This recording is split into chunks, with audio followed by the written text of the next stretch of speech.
Party people in the place to be. What's good? It's the number one Chief Rocker in Knicks universe. Your main man, Uncle Freezy, is coming through real quick. Uncle Freezy has a thought. This is part of the audio podcasting we do here at Blorence Tears. You know what it is. It's Blorence Tears, a Knicks folly and torture. And so I'm here today, or we're here today talking about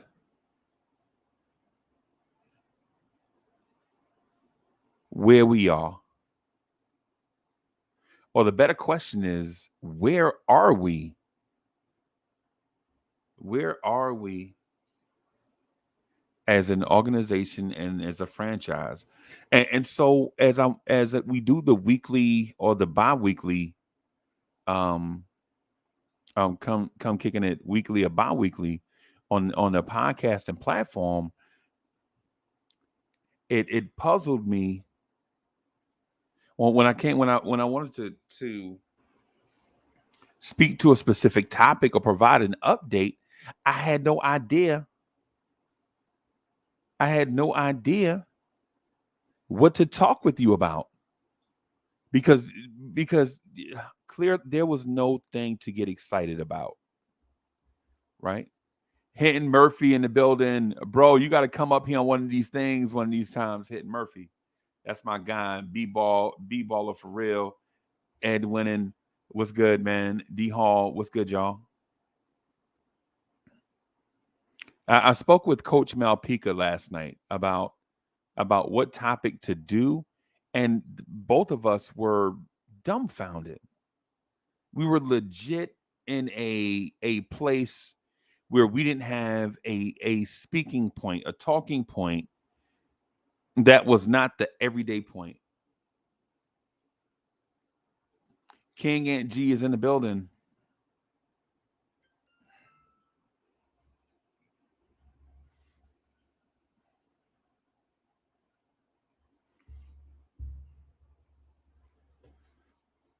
And it made me ask the question. Sometimes I don't walk around talking to myself like Christopher Williams. I talk to myself when there is no one to talk to. No, I don't do that. But I will think, I will get in a certain place and just think to myself. And as I did that, I asked, where are the Knicks as a franchise? And how come I can't track the progress of this team? T. Smith is in the building. What's good, y'all? I got the Knicks morning drive coming up after this. I had some things this morning I had to take care of. So I'm running a little bit behind. But definitely, you guys know we are definitely gonna be rocking in a little while.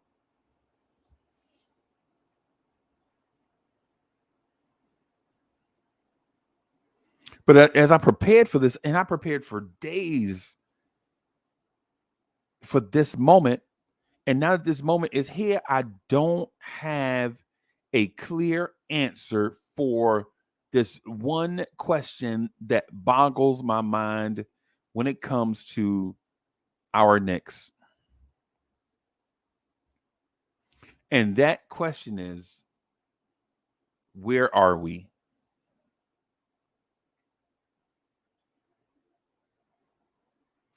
That question is, where are we? Where are we as a franchise? And I guess before I ask where are we as a franchise, I should be asking, who are we as a franchise? Shout out to Coach. Shout out to Coach Malpica. Passionate brother, passionate Knicks fan.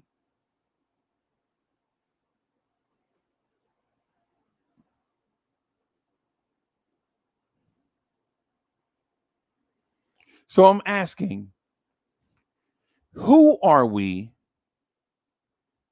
Where are we in the grand scape? Where are we on the NBA landscape? Where are we going?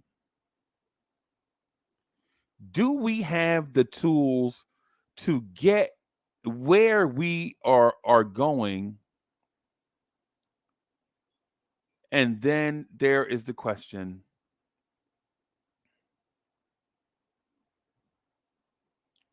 do we have the right navigators, the right captains to get us where we want to go? It's a lot, right? It's a lot. It's a lot to think about. So over the next 20 or so minutes, I'm just going to try to break that down really quick and see if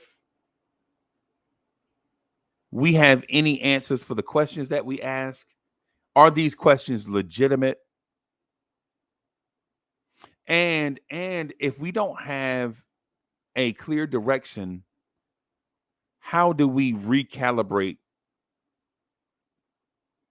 How do we recalibrate our navigation so that we can get on the right path? Let's start with, who are we? Let's start with this one basic question. Who are the New York Knicks? All right. The New York Knicks, and I know this is going to sound odd, but bear with me. The New York Knicks are a basketball team that is 4-5. Right? The Knicks are 4-5 on the season through 9 games. And I know most people will say, well, Uncle Freezy, is too early to make a determination on who you are after 9 games. Oh, slow down before you do that. Before you say that, before you say it's too early, look at the footprints that this team made in the sand. See, the footprints in the sand, if you turn around and look back at the footprints, they can tell you where you've come from. And I know that's basic, it seems elementary, but for questions that are so complicated, we need elementary answers.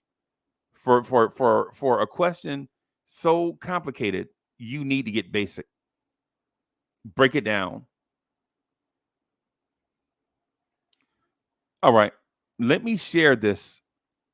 Let me share this with my loyal Knicks fans. The Knicks are a team at the moment that is 4-5. Right? So if you're disappointed with a 4-5 record,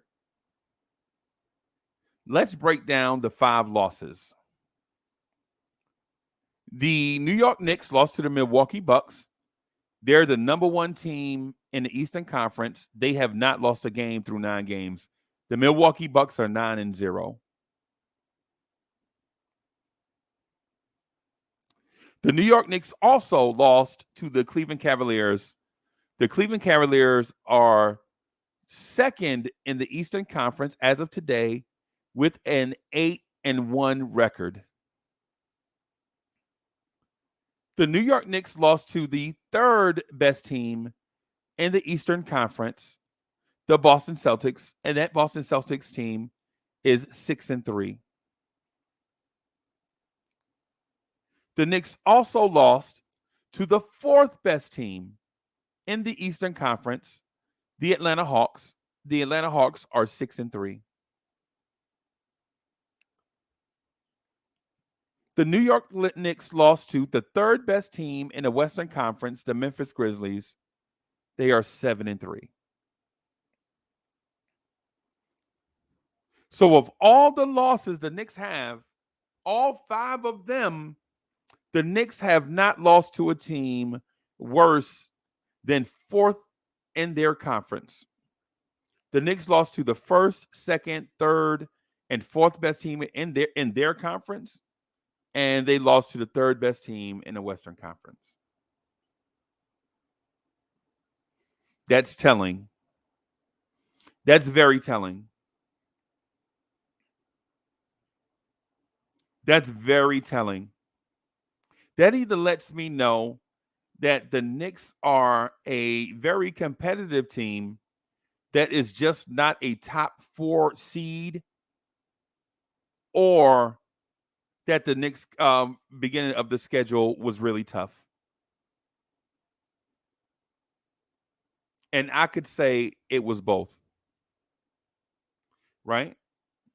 So towards the who are we question, we are not as good as the top 4 teams in either conference. That's what I gather. That's what I gain from that. That's what I glean from the Knicks early schedule. That the Knicks are not a top 4 seed, or is not as good as top 4 seeds in either conference. Because when I look at the wins, the Knicks beat the Orlando Magic last in the Eastern Conference. They beat the Detroit Pistons second to last in the Eastern Conference. They beat the Charlotte Hornets third to last in the Eastern Conference. And they also beat where's the other team? Who else did they play? I can't find the other team. So they beat Detroit, Orlando, Charlotte, and Philadelphia, who was 10th in the Eastern Conference. The Knicks also beat Philadelphia, but that team had both of their star players out.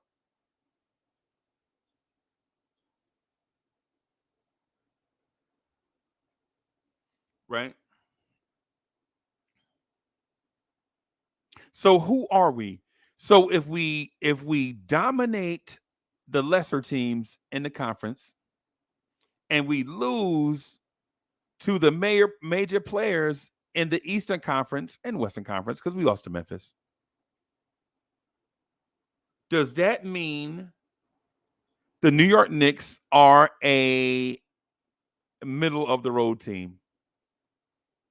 Well, look at the record. The record is 4-5, middle of the road.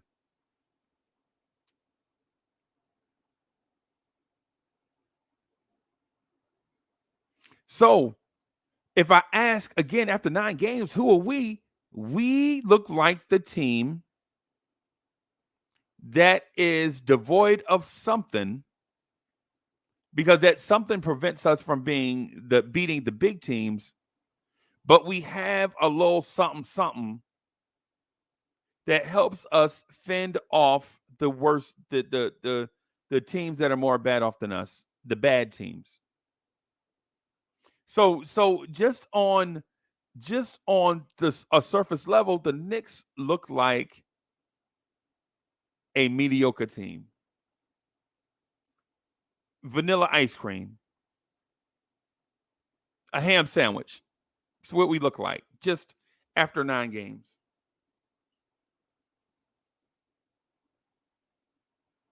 But if we're a mediocre team, if we're vanilla ice cream, and listen, I won't knock vanilla ice cream. It's still dessert.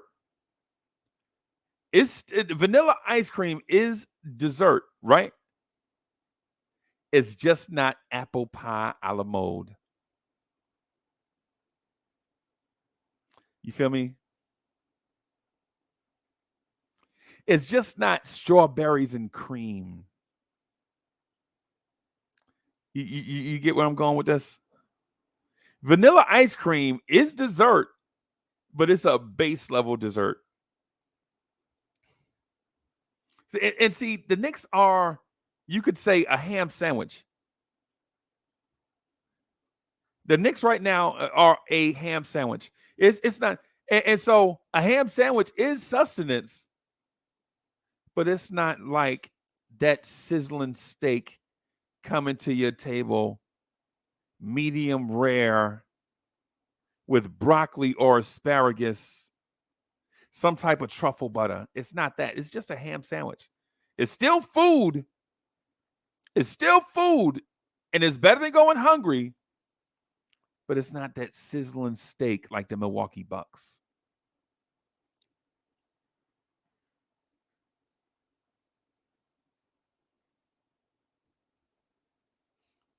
And JJ says vanilla ice cream is boring with no sprinkles.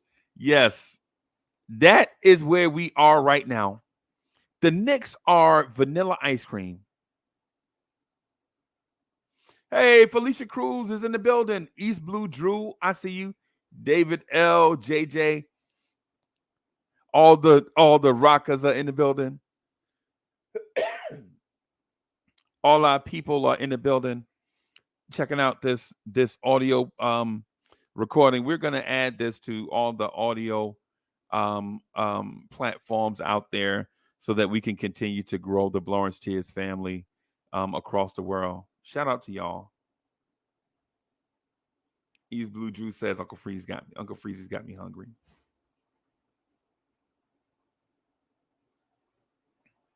So if the Knicks, to answer that question, if the Knicks are that middle of the road team, good enough to fend off the bad teams, not good enough to beat the good teams, where are we going? That's the second question. Actually, it's the first question, but we had to establish who we are first. So if the Knicks are vanilla ice cream, where are we going? Let's start by talking about who is driving the ship. Let's start by doing that. On the court, Jalen Brunson, RJ Barrett, Julius Randle drive the ship. Period. That's our trifecta. Jalen Brunson leads the Knicks with in scoring at 19.3 points a game.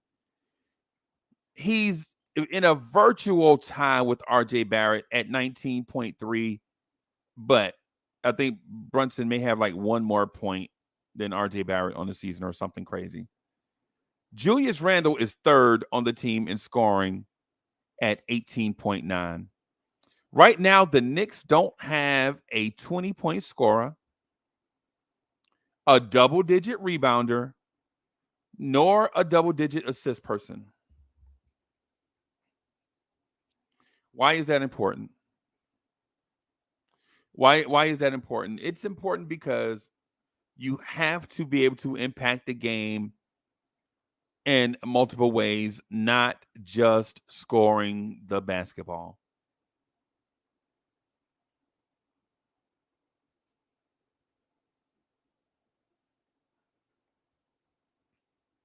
Not just scoring the basketball.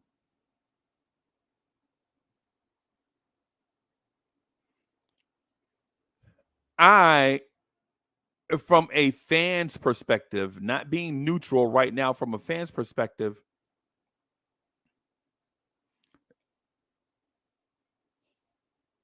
I would like to see RJ Barrett take on more of a scoring load. As a fan, as an NBA person, I understand that RJ Barrett is limited right now.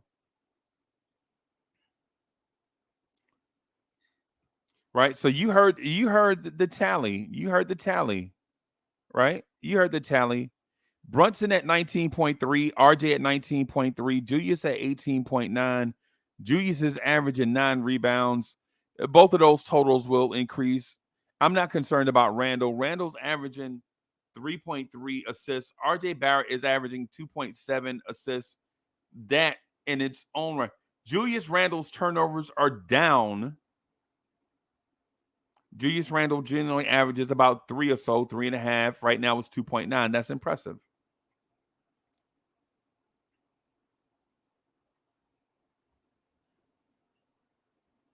Here's my concern. Brunson at 19, RJ at 19, Randall basically at 19 at 18.9. They're all averaging about the same. Here's my concern. The fourth and fifth scorers, where are they?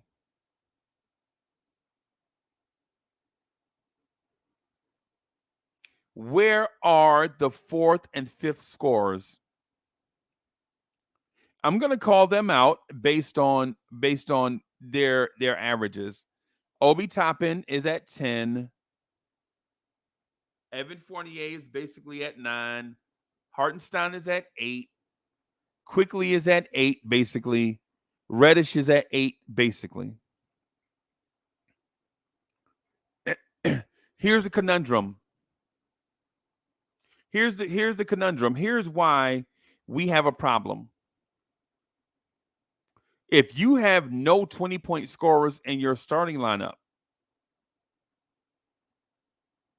if you have no 20-point scorers, and the Knicks at one point, I think the Knicks average about 115, 120, something like that a game. Somewhere between 110 and 120 points a game, 120 points a game. The Knicks average somewhere between 110 and 120, right? Where are all these points coming from? Now, with that said, off the top, it sounds as if we don't have dependable scorers. And we don't. Once you get past Brunson, RJ, Randall, where is the rest of your punch coming from? And trust me, in a fist fight, you need to throw punches. And we are in fights every night. We were in a fight Saturday night. We were in a fight Friday night. We were in a fight Wednesday night. And we are going to be in another fight tonight. In this fight, we have to throw back. C-Mac is in the building. Big Kev, what's good? I see you.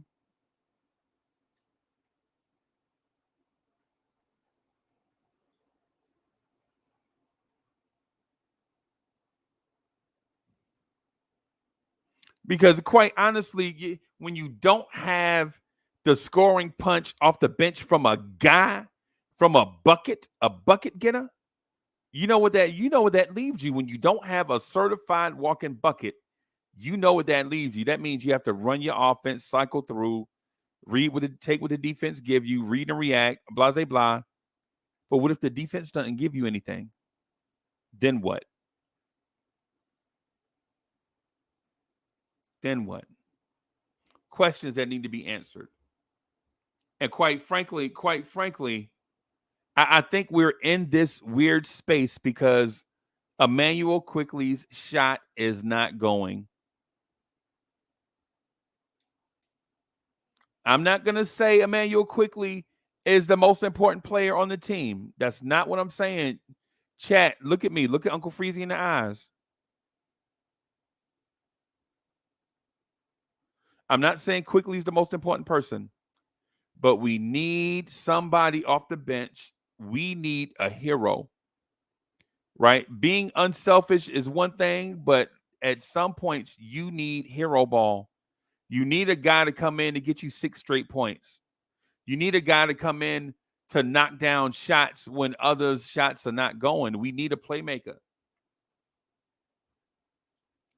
Who are we? We are a team devoid of a certified bucket getter.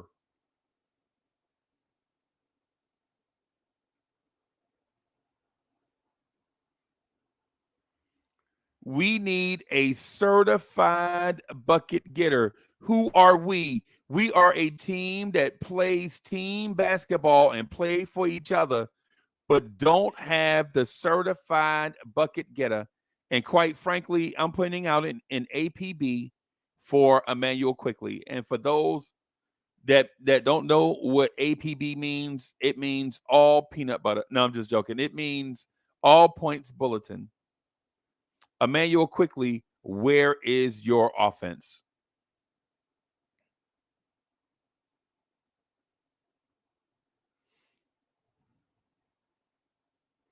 The other night against Boston, when Randall scored his 29, RJ scored his 20, whatever, Brunson scored his 20, whatever, it wasn't enough. We needed somebody else to step up, and nobody did.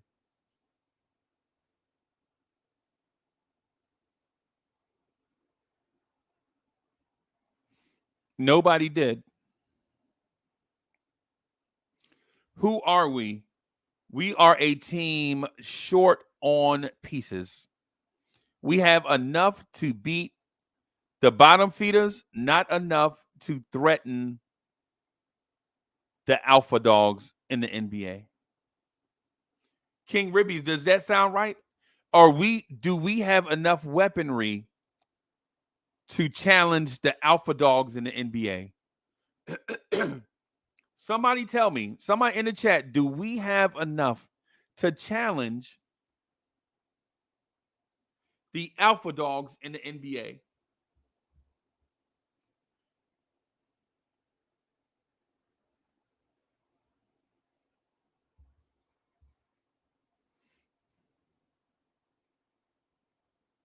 And here's the other question. And so here's the other thing I want to ask. I want to ask you guys. So knowing these things, knowing that we may be, or at least understanding there's a possibility that we may be missing certain things.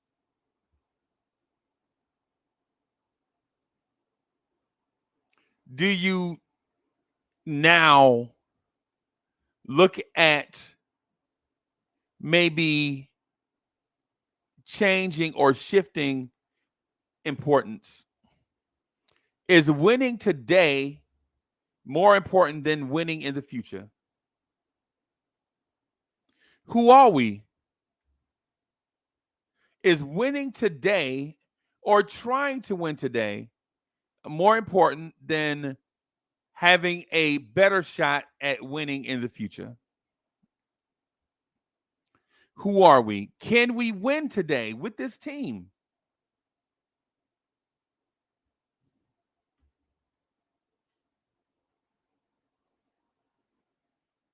Is the thought of winning every night more important today than planning for the future?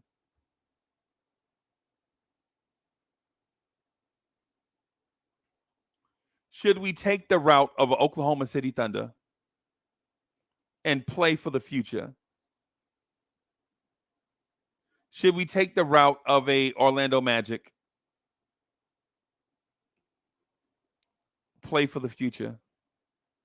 Or is our big three of Randall, Barrett, Brunson good enough to win today?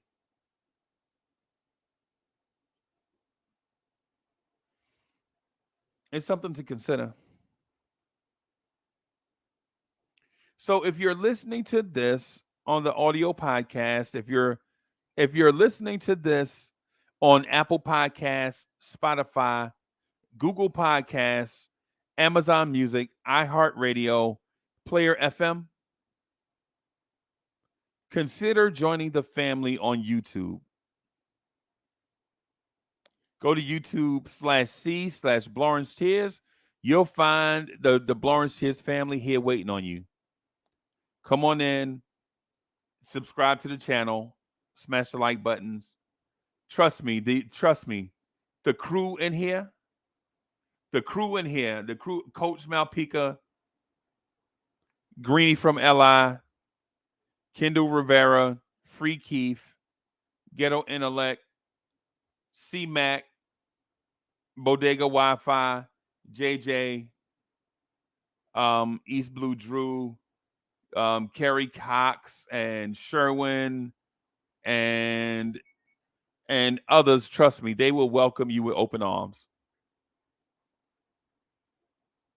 And yes, and Fish. Don't forget Devon Fisher, the LA guy. Don't forget Fish. And yes, I am shouting out my YouTube family on the International Audio Podcast. I'm shouting y'all out. JJ and Big Kev and Coach Malpica. I'm shouting y'all out on the audio podcast platform. So everybody around the world will see your name. Alexander Rivera, what's good? Big Kev. I'm shouting all of y'all out so everybody around the world that hears this audio podcast will hear y'all screen names. All right. So I'm out of here. I'm about to crank up the Knicks Morning Drive at about 1:00 in the afternoon, Eastern Standard Time. I'm sorry, we are running a little bit late, but thank you for tuning in to this audio podcast. We have more to come. I'll probably do another one later on today. Definitely one tomorrow. Again, this is the #1 Chief Rocker in Knicks Universe. Your main man, Uncle Freezy, talking that Knicks talk the way you like that Knicks talk to be talked to you. Peace.